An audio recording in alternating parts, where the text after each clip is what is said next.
ডান দিকে আসো একটু।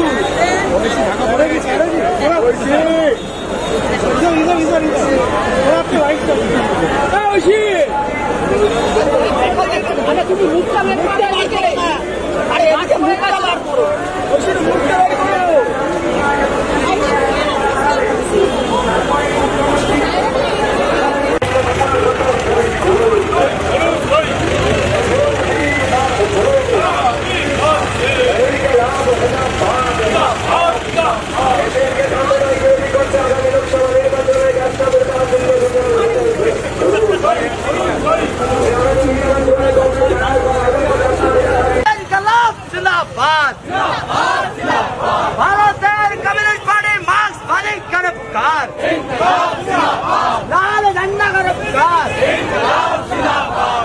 झंडा का पुकार।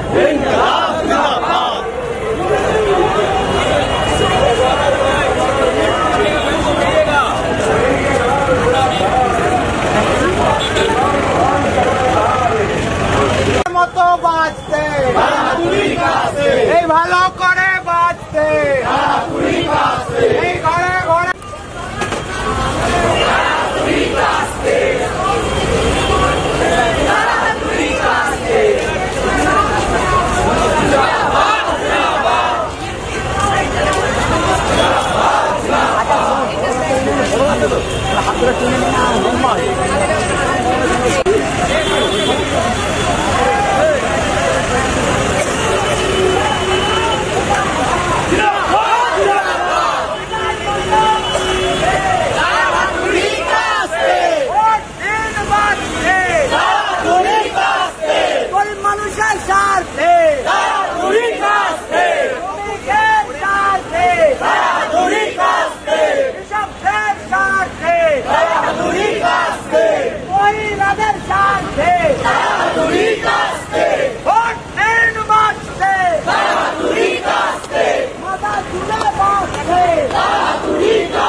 के आधार पर जिनको नौकरी मिलना चाहिए था, उनका सपना तो चूर चूर कर दिया ममता बनर्जी ने।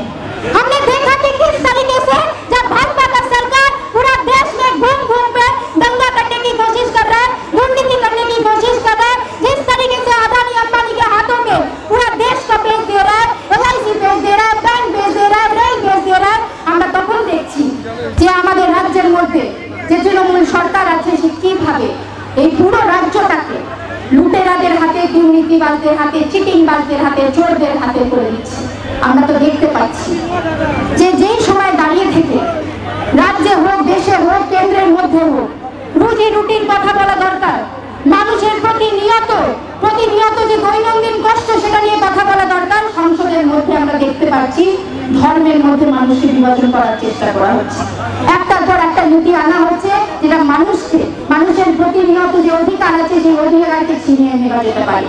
এবং আমরা যারা আপনাদের সামনে আজকে এসেছি, আমরা একটাই কথা বলতে চাই, আপনার যাই ধর্ম হোক না কেন, আপনার কিছু আপনি কোনো জায়গা থেকে আসুন না কেন, যে কথা আমাদেরকে বলতে হবে সেটা হচ্ছে রুজি রুটি, যে কথা আমাদেরকে বলতে হবে সেটা হচ্ছে স্বচ্ছ শিক্ষা, যে কথা আমাদেরকে বলতে হবে সেটা হচ্ছে স্বচ্छ रोजगार। और आज इसलिए हमारी जिम्मेदारी है कि जब आज हम लोग यहाँ पे खड़े हैं इस कॉन्स्टिट्यूएंसी में, तो हमें सवाल करना पड़ेगा बीजेपी के सरकार को। जब आप धर्म के आधार पे, जब आप लोगों के पास आके बोल रहे हैं कि हम तो राम मंदिर बना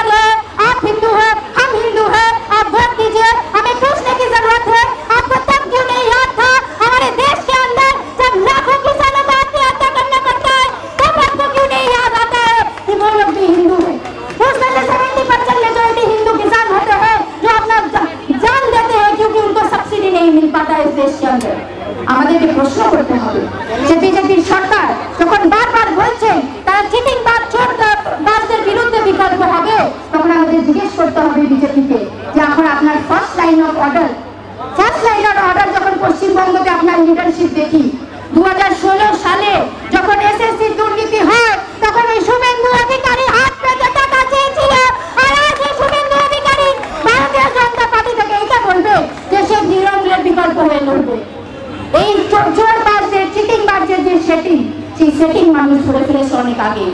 এবং তাই জন্যই বিকল্প আমরা, কারণ আমরা মানুষের পাশে থেকেছি প্রতিনিয়ত। আজকে নির্বাচনের সময় নয়, আমরা দেখেছি যখন কোভিডের সময় হাজার হাজার পরিযায়ী শ্রমিককে ঘর ছাড়তে বাধ্য হয়েছিল, হাজার পরিযায়ী শ্রমিক যখন ঘর ছেড়ে বাংলা ছেড়ে অন্য রাজ্যে যেতে বাধ্য হয়েছিল, কারণ তারা বাংলার মধ্যে চাকরি পায়নি। তাদেরকে যখন ফেরার জন্য একবার বিজেপি সরকারকে, রাজ্যের সরকারকে তারা বলেছিল আমরা বাড়ি ফিরতে চাই, আমাদের একটা বাস করে দিন, আমাদেরকে একটা গাড়ি করে দিন, যারা আমরা বাড়ি ফিরতে পারি।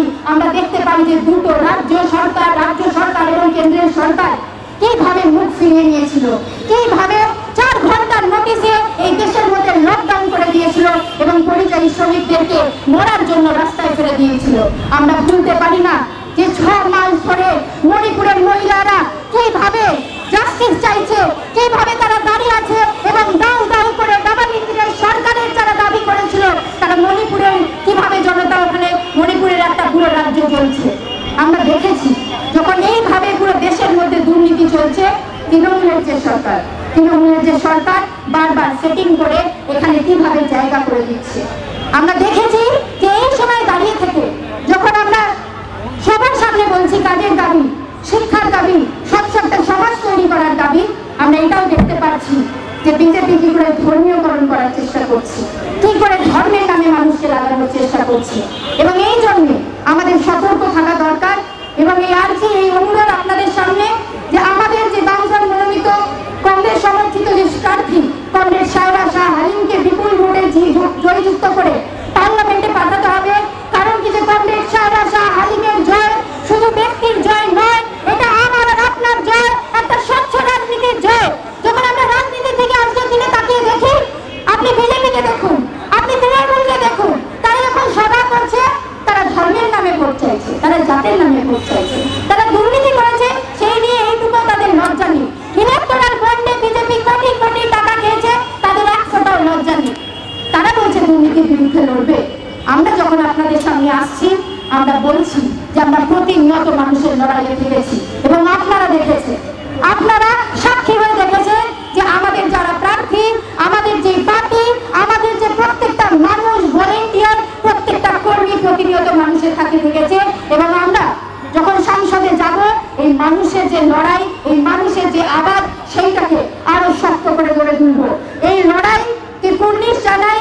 এবং আজকে যে মিছিল হয়েছে, এই যে সভা হচ্ছে, এই যে হাজার হাজার মানুষ আজকে আমাদের সভাতে এসছে, আমাদের যে প্রার্থী তাকে সমর্থন জানাচ্ছে, এই কথা কিন্তু স্পষ্ট যে আমরা জিতছি। এবং 1 জুন আমাদেরকে লড়াই করতে হবে। এবং যখন 4 জুন আমাদের রেজাল্ট আসবে, আমরা আসবো লাল আবির খেলতে। এবং এইবার এই কথা নিশ্চিত করতে যে মমতা এবং মোদীর যে সেটিং, সেটা বাংলার মানুষের কাছে স্পষ্ট। এবং আমরা যে লড়াই করতে পারি সেটাও মানুষের কাছে স্পষ্ট। এই লড়াইকে চালিয়ে যেতে হবে। এই নিয়ে আমি আর কথা শেষ করব। ইনকিলাব জিন্দাবাদ। এইবার আমাদের এই সমাবেশে বক্তব্য রাখবেন আমাদের প্রার্থী, বামফ্রন্ট মনোনীত জাতীয় কংগ্রেস সমর্থিত সিপিআইএম প্রার্থী কমরেড শায়রা শাহ হালিম।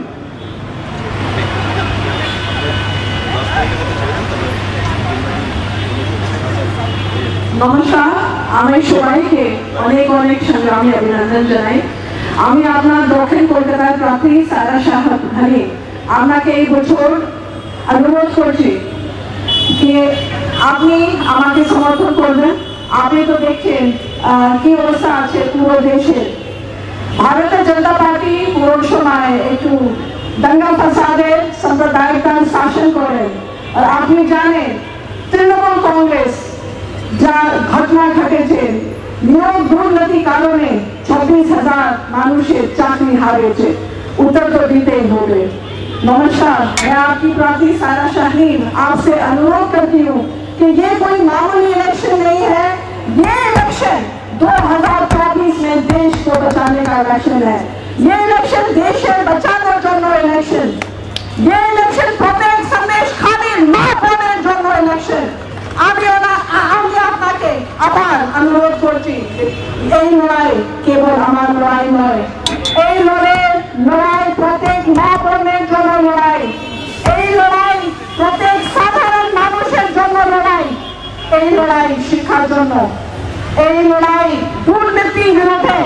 ये लड़ाई जो है, आप जो भ्रष्टाचार देख रहे हैं तृणमूल कांग्रेस का, कभी राशन स्कैम, कभी शिक्षा स्कैम, आपको पता है कि शिक्षा मंत्री जेल में है। बेहाला एक वोट में कह रही हूं, ऐसे करप्ट नेता को, ऐसे करप्ट पार्टी को एक वोट आप नष्ट मत करिए। अभी हम लोग एक नया उज्जवल भविष्य आपके लिए तैयार कर रहे हैं। यहाँ पे कोलकाता दक्षिण की चाय, कोलकाता दक्षिण शिक्षा चाय, कोलकाता दक्षिण उन्नति चाय, कोलकाता दक्षिण हेल्थ विभागे एक नूतन परिवर्तन देखते चाय, स्कूल देखते चाय। आपको पता है तृणमूल सरकार की वजह से 8,000 स्कूल बंद है। उनको कौन खोलेगा? कौन खोलेगा स्कूल? बच्चा यहाँ पे बैठा है, यहाँ पे बेरोजगारी फैली हुई है, चाकरी नहीं है, नौकरी नहीं है, और यहाँ पर सेटिंग का गेम चल रहा है तृणमूल कांग्रेस और भारतीय जनता पार्टी। अभी जहाँ बालीगंज बायपोल 2022 से जहाँ इलेक्शन थे, बालीगंज बायपोल सुनाए बाबुल सुप्रियो एक John Bharatiya Janata party minister एक जो अपने मोहल्ले रखते भारतीय जनता पार्टी का लीडर से, नेता से, उनने मुझे इलेक्शन लड़ाया बालीगंज में, लेकिन मैंने डटकर मुकाबला करा। मेरे कांग्रेस ने इधर कड़ी मेहनत करी, एक हमने दिखा दिया कि हम लोग ये बाइनरी भारतीय जनता पार्टी तृणमूल का तोड़ सकते हैं, और हमने वो तोड़ा और उदाहरण दिया कि यहाँ पर ये जो बताई रहा है बाइनरी तृणमूल कांग्रेस और भारतीय जनता पार्टी, हम लोग काबिल हैं कि हम दिखा देंगे, और हमने तोड़ा। और बहुमत से आपके आशीर्वाद, मोहब्बत, प्यार, दुआ से आपकी बेटी, आपकी बहन लड़ाई करी मैदान में, मैदान से भागी नहीं। मेरे कांग्रेस लड़ाई करते गए, उनको छुरी मारा हाथ से, उनको धमकाया गोली से, क्या नहीं किया, लेकिन हम लोग मैदान छोड़कर भागे नहीं, दल नहीं बदले। और इतना सालों से हम लोग आपके लिए नया भविष्य, शिक्षा के लिए, हेल्थ के लिए, यहाँ पे आप ये আপনি দেখছেন যা বাতাবরণ নানা রকম ডিজিজ হয়ে যাচ্ছে মানুষকে, ম্যালেরিয়া, ডেঙ্গি, কোনো কাজ হয়নি এখানে। এখানে আপনি যা দেখছেন পার্লামেন্টের যা আছেন, কোনো একটু ভয়েস নাই পার্লামেন্টে। তো এই বছর আমি আপনাকে আবার অনুরোধ করছি, নূতন পরিবর্তন, নূতন পালা বদল আপনাকে করতেই হবে। এই লড়াই আপনার জন্য, এই লড়াই আপনার ছেলে মেয়ের জন্য, এই লড়াই শিক্ষার জন্য। আমি এটাই কথা বলবো। কমরেড বৃন্দা চলে যাবেন যাদবপুরকে। তো আমি সবাইকে অনেক অনেক ধন্যবাদ জানাই, अभिनंदन জানাই। ইনকিলাব জিন্দাবাদ, ইনকিলাব জিন্দাবাদ, লেফট ফ্রন্ট জিন্দাবাদ।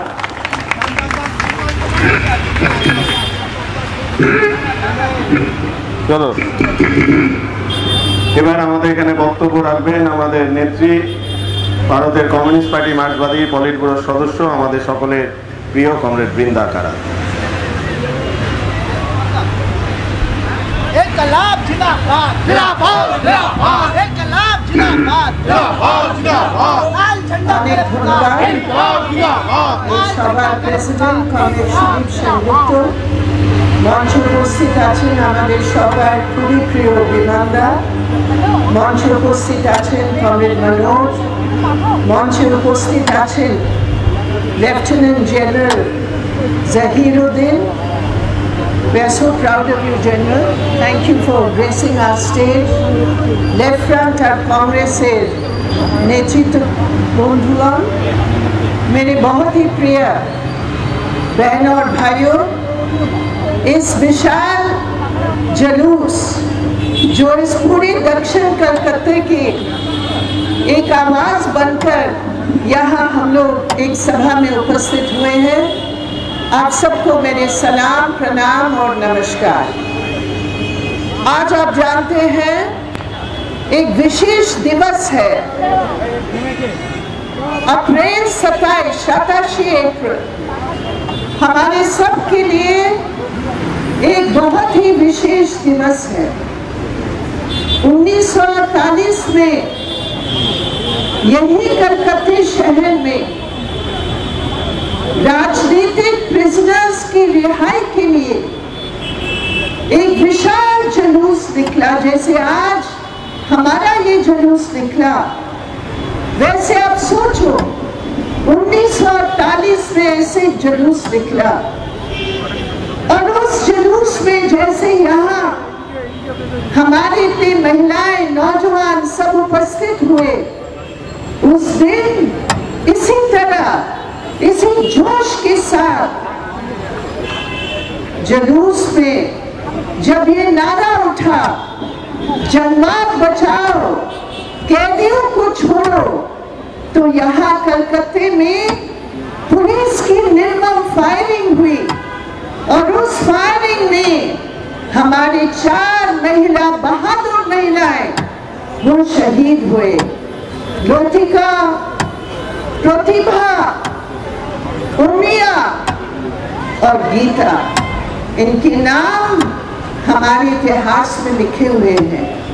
इनकी कुर्बानी हमारे हर बात पर, जब हम महिलाओं के लिए, जुल्मात के लिए, दमन के खिलाफ कहीं भी इस पूरे देश में जब हम आवाज उठाते हैं, तो वो नारी शहीद हमारे दिल के अंदर, हमारे दिमाग के अंदर उनकी खून के साथ उनके नाम लिखे हुए हैं। उनकी कुर्बानी हम कभी भूल नहीं सकते हैं। और हमें गर्व है कि हर साल हमारी बंगाल की गणतांत्रिक महिला समिति एक साथ मिलकर इस नारी शहीद को याद करते हैं। आज क्योंकि ये जुलूस हुआ, हमारी बहनों ने कहा हम इस जुलूस में ही हम अपने शहीदों को याद करते हैं। तो मेरे साथी, पहले मेरे साथ ये नारा लगाओ, हमारी महिला शहीद लाल सलाम, हमारी महिला शहीद जिंदा रहे, अमर रहे। एक बार नारा लगाइए मेरे साथ, আমাদের নারী শহীদ अमर रहे, আমাদের नारी शहीद अमर रहे।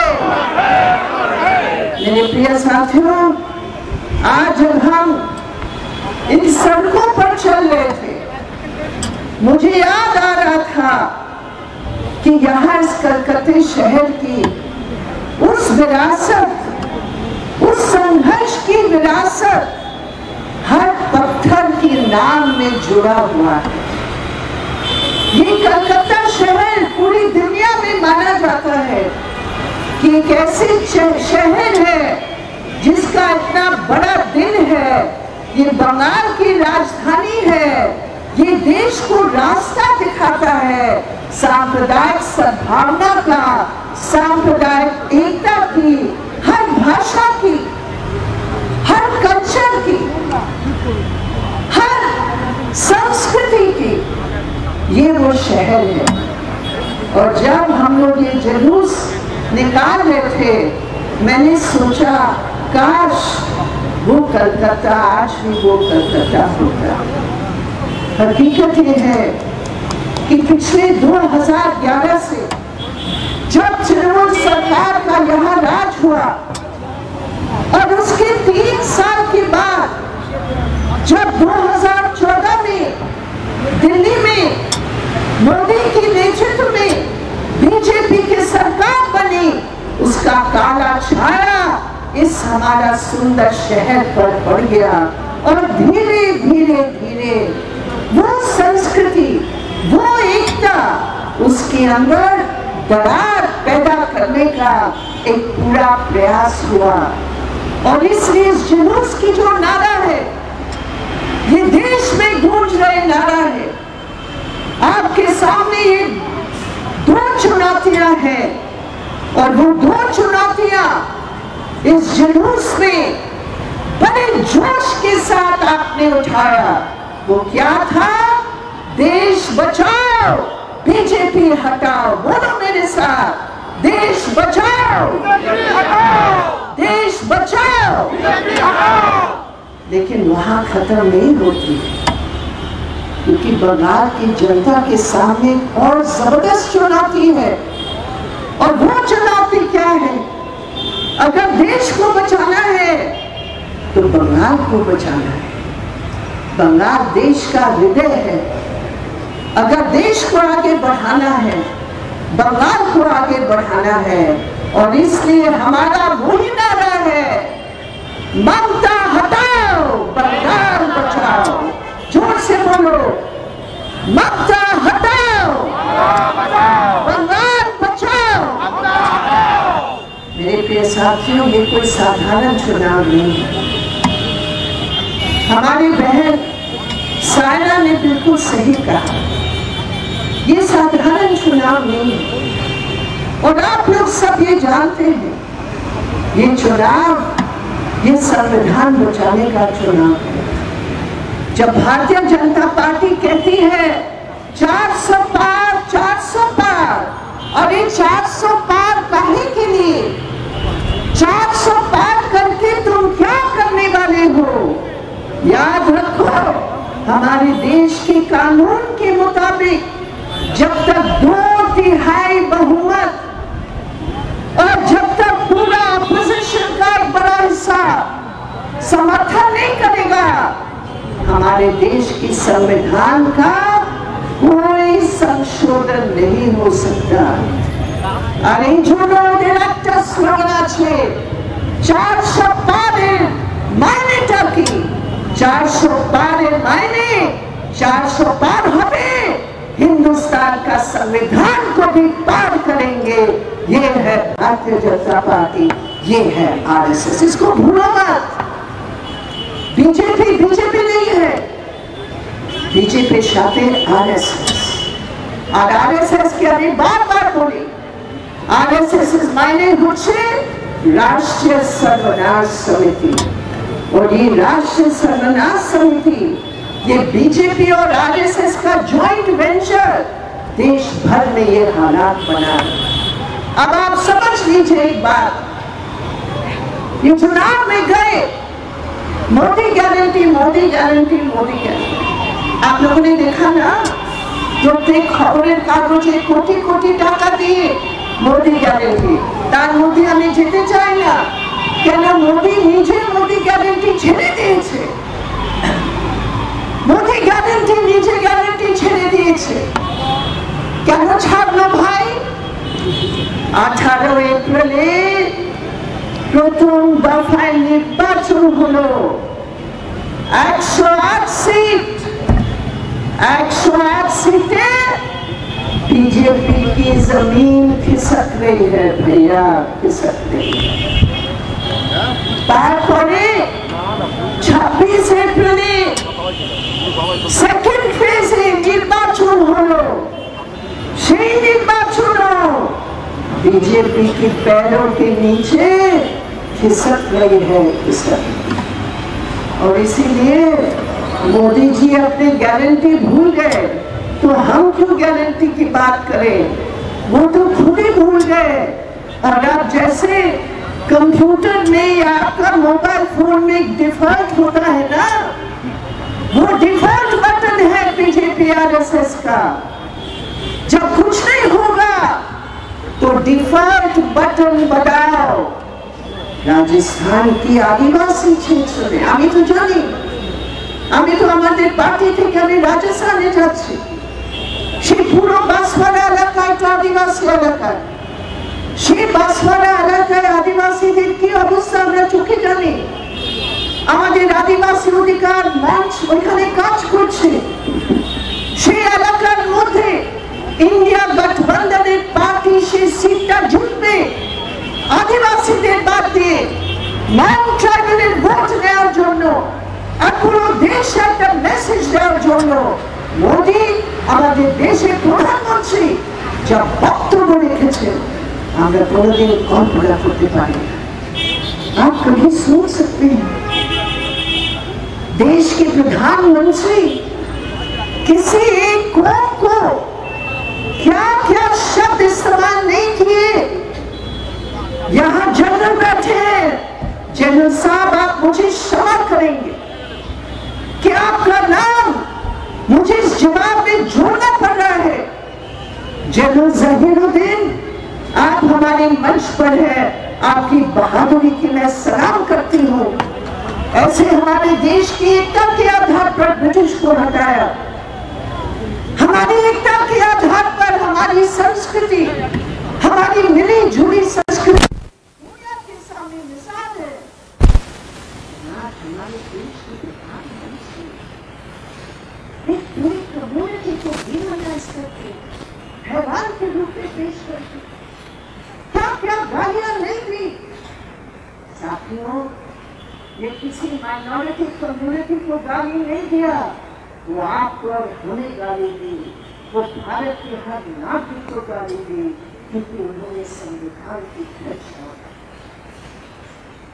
हमने हमारे महासचिव स्वामी सीताराम येचुरी ने वहां इलेक्शन कमीशन पर दर्ज किया, हमारे कांग्रेस के साथियों ने वहां दर्ज किया, सीपीआई ने किया, माले ने किया, हमने किया। हमने कहा इलेक्शन कमीशन काम करो। क्या हमारे देश के प्रधानमंत्री के नीचे हो गए कि देश के प्रधानमंत्री देश के कानून से ऊपर हो गए? प्रधानमंत्री जो मर्जी बोलेंगे। कितनी शर्म की बात है मेरे प्रिय साथियों कि देश के प्रधानमंत्री को इलेक्शन कमीशन ने जो पत्र दिया उसमें मोदी का नाम तक नहीं है। ये आलम है हमारी संस्था। क्या हुआ? कोई कमीशन काम नहीं। Election commission, human rights commission, महिला कमीशन, आदिवासी commission, SC commission, ST commission, ये सब मोदी कमीशन हो गए हैं। मोदी बोले तो उठ के खड़े हो जाओ, मोदी बोले बैठो तो बैठोगे, और मोदी बोला इलेक्शन कमीशन को बैठो, बैठकर मोदी का नाम लेने के लिए हमने पुलिस कमिश्नर से हम लोग मिले। पुलिस कमिश्नर से मिलकर हमने एक दरखास्त दी, प्रधानमंत्री के खिलाफ एफआईआर दर्ज करो। ये बात सही है कि नहीं? बोलो, जोर से बोलो, ठीक है कि नहीं? प्रधानमंत्री के खिलाफ एक नफरत वाली भाषण के खिलाफ एफआईआर दर्ज होना चाहिए कि नहीं? बोलो मेरे साथ, होना चाहिए, होना चाहिए। हाँ, कलकत्ते की आवाज होना चाहिए। टीएमसी ने नहीं किया, टीएमसी ने कोई शिकायत भी नहीं की, टीएमसी ने कहीं भी कोई शिकायत नहीं की। मैंने उनके भाषणों को सुना। अरे टीएमसी की लीडर कहती आरएसएस ठीक है, लेकिन बीजेपी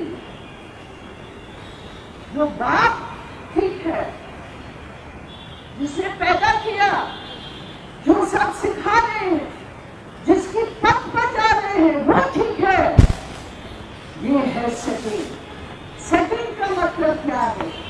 सेटिंग का मतलब जब आप आरएसएस के खिलाफ, आरएसएस की सांप्रदायिकता के खिलाफ एक शब्द नहीं बोलेंगे, वो है सेटिंग। इस सेटिंग के खिलाफ कांग्रेस के साथ हाथ मिलाकर इस बंगाल के अंदर ये बात फ्रंट एक होकर इस सेटिंग को तोड़ेगा।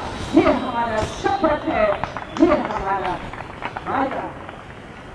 मेरे प्रिय साथियों, दिल्ली के बारे में आप सब जानते हैं, मैं इसको दोहराना नहीं चाहती, लेकिन मैं जरूर कहूंगी कि आज जो देश के गरीब है, देश के जो किसान मजदूर हैं, देश की जो महिलाएं हैं, उनके ऊपर सबसे बड़ा दबाव है। आप सोच सकते हो कि यहाँ जब हम नारी शक्ति की बात करते हैं, नारी शक्ति को छोड़कर आज मोदी जी मंगलसूत्र को लेकर बड़ी चिंतित है। कभी उन्होंने मंगलसूत्र को देखा कि नहीं, मैं नहीं कह सकती। ये तो मोदी जी के अपने परिवार वाले बताएंगे कि कितने मंगलसूत्र मोदी जी देखे हैं, लेकिन मैं ये कह सकती हूँ 4 लाख किसान और दैनिक मजदूर ने आत्महत्या किया मोदी जी के राज में। उनके परिवार का मंगलसूत्र। आज घर घर में, आपके घर में, किसान के घर में, मजदूर के घर में कर्जा से लोग घूम रहे हैं। एक गरीब औरत, उसके परिवार ने उसको सोने का छोटा सा मंगलसूत्र बनाया।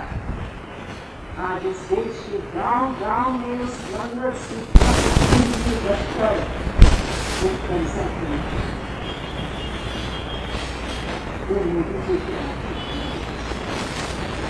और उसी की नकल में आज ये टीएमसी सरकार ने बनाया। मैं ये कहती हूँ, बंगाल एक बंगाल था, कमियां हो सकती है, लेकिन उस बंगाल के अंदर गरीबों की, मेहनत करने वालों की पसीना का बना हुआ धन को कभी लूट नहीं हुआ जो आज लूट। ये कैसे लूट है? ये लूट है दुर्नीति का, ये लूट है भ्रष्टाचार का, ये लूट है गुंडागर्दी का। हर मोड़ पे जब ममता सरकार वही नीति चलाएगी तो भ्रष्टाचार के खिलाफ एक शब्द बोल नहीं सकते। आज हमारे कांग्रेस ने मुझे ममता जी का भाषण का क्लिप सुनाया। क्या था? इस बोल रही थी, अरे तुम्हें तो आज क्या हमारे दुर्नीति का बोलছো, तुम्हें तो শিখে গেছো আমাদের দুর্নীতি, তুমি তো দুর্নীতি আমাদের শিখিয়ে দিয়ে তারপর তুমি বিজেপি বসিয়ে দিয়ে গেছো। মানে আমার মনে হয় পুরো দেশের মধ্যে এইরকম কোনো মুখ্যমন্ত্রী বলা হবে না যা নিজে স্বীকার করছে যে হ্যাঁ আমরা দুর্নীতি শিখেছি, আমরা দুর্নীতি করছি, আর আমরা স্বীকার নয়, আমরা দুর্নীতি করছি আর আমরা দুর্নীতি করছি।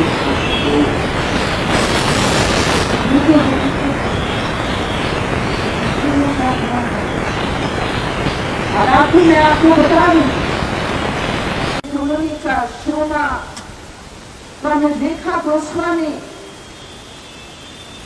जितने हमारे महिला समिति के लीडर्स है बंगाल के, আমরা সব একসাথে যে সন্দেশ খালি দিবে না।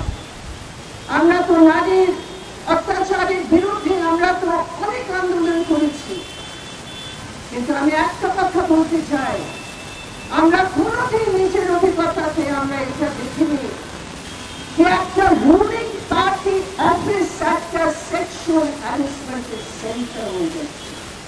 আমরা কোনোদিন এটা চিন্তা করতে পারি। একটা নতুন জিনিস হয়েছে ওয়েস্ট বেঙ্গলে, সেটা হচ্ছে সেক্সুয়াল টেরর, সেক্সুয়াল আতঙ্ক। এটা আপনারা নোট করুন। ওয়েস্ট বেঙ্গলে টিএমসির কন্ট্রিবিউশন রাজনৈতিক ভাষায়, রাজনৈতিক নীতিতে, রাজনৈতিক প্র্যাকটিসে সেটা হচ্ছে यौन अत्याचार आधारित आतंक। ये हम लोगों ने संदेश दिया, इसको आप कैसे करें? सरकार को अगर थोड़ी सी भी एक इंच की जगह मिली तो आप समझ लीजिए जितने भी यहाँ घटनाएं घटी हैं किसी को न्याय मिलने वाला नहीं। इसलिए आपके लिए बहुत चुनौती है, मैं समझती हूँ। एक तरफ बीजेपी जो पूरे देश को बेच रहा है, जो खत्म करना चाह रहा है हमारे भारत, जिस भारत को हम इतने प्यार करते हैं, वो खत्म करना चाहते हैं। निश्चित रूप पर उनको हराना, उनको हटाना आगे से